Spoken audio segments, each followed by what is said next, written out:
Welcome everyone. In this video, I'll go through the topics that I think are most likely to occur on the AQA AS Chemistry Paper 1 exam. These predictions are based on my analysis of the 2024 and 2025 papers and examiners' reports. There are links in the description to exam question walkthroughs related to the topics highlighted here. Let's get started. First of all, the big hitters. These topics appeared in both the 2024 and 2025 papers and are staples of Paper 1. Atomic structure and time of flight mass spectrometry. Expect calculations involving kinetic energy, that is Ke equals half mv squared, and relative atomic mass. Be prepared to describe how ions are detected and how abundance is determined. Next, Group 2 trends. These are regularly tested through comparisons of reactivity with water, ionisation energies, and atomic radius. Group 7, the halogens, focus on displacement reactions or oxidizing ability, reactions of halide ions with silver nitrate, and the reactions of chlorine with water and NaOH. Amounts of substance, especially calculations, always come up. Titration calculations and percentage uncertainty are consistent features. And finally, bonding and shape. Expect questions on electronegativity, bond polarity, intermolecular forces, and deducing the molecular shape and bond angles using electron pair repulsion theory. Next, these are the topics that I think are due a comeback. That is, they were underrepresented in the 2024 and 2025 papers. Period 3 trends. While Group 2 and Group 7 were heavily featured, specific trends across Period 3, for example melting points and oxides, may be due for a larger question. Equilibrium constant, Kc, appeared in 25 in a significant multi-mark calculation type question. In addition to Kc calculations, ensure that you can also explain the effects of pressure and catalysts on equilibrium.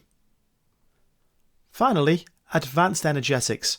2024 focused on standard enthalpy of formation definitions and simple Hess cycles. Be prepared for more complex bond enthalpy or calorimetry calculations.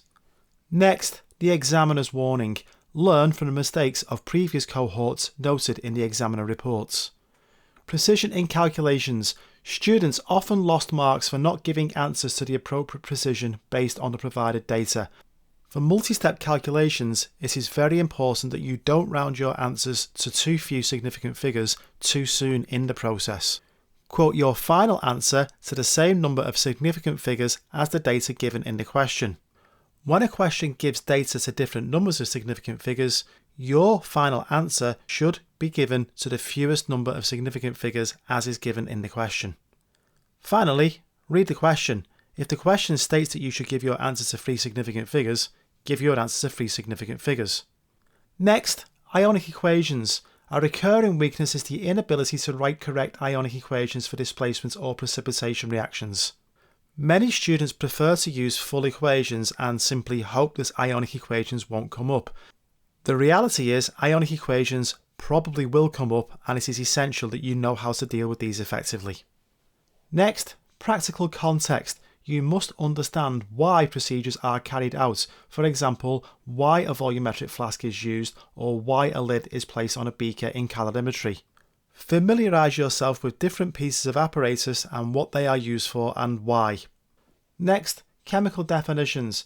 Try to memorise these off by heart and be precise with your language. Electron acceptor is the standard definition for an oxidizing agent. Avoid vague descriptions like gain of electrons without context. Next, the practical pivot. These are based on the required practicals that you study as part of your course. Titrations, required practical 1, featured in both 2024 and 2025. Focus on the method, including the preparation of a standard solution, equipment, uncertainties, and concordant results.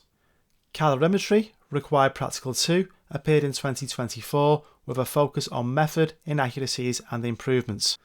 The 2 most common types of calorimetry experiments involve a spirit burner beneath a copper calorimeter or an aqueous reaction in a polystyrene cup. And finally, identification of ions, required practical 4, a frequent section A 6 marker. In 2025, students had to identify compounds in 2 unknown solutions using test tube reactions. Ensure that you know the test for group 2 cations. These are often linked to the solubilities of the hydroxides, ammonium ions, and various anions such as halides, carbonates, sulfates, and hydroxides. The observations associated with these tests are linked to ionic equations mentioned previously. Thanks for watching. I hope you found this video useful. I have posted in the description links to many exam walkthroughs related to the topics identified here. Remember that these predictions are based on trend analysis of the 2024 and 2025 papers and examiners' reports. They are intended to guide your focus, not to replace a comprehensive revision plan. You must plan to revise the entire specification.